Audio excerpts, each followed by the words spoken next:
আচ্ছা আমরা তাকওয়া মেনে নিলাম, তাকওয়া করে নিলাম, এইগুলো করে নেওয়ার পরে আমাদের লাভ কি হবে? মানুষ যতক্ষণ লাভ না জানতে পারছে ততক্ষণ সে কাজের ওপর গুরুত্ব দেবে না।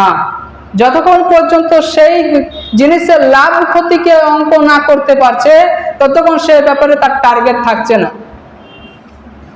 তাকওয়ার ফলাফল 12টি আছে। 1 নম্বর, যারা তাকওয়া অবলম্বন করবে আল্লাহ তাআলা তাদেরকে ভালোবাসেন। বলেন আলহামদুলিল্লাহ। আপনাকে দলিল সহ দিচ্ছি, সূরা তাওবা আয়াত নম্বর 4, ইন্নাল্লাহা ইউহিব্বুল মুত্তাকিন। যারা মুত্তাকিন, যারা পরহেজগার, যারা ঈমানদার, যারা পরহেজগারী তাকওয়া, তাদেরকে আল্লাহ সুবহানাহু ওয়া তাআলা ভালোবাসেন। আচ্ছা, আল্লাহ যদি ভালোবাসেন আর কিছু লাগবে?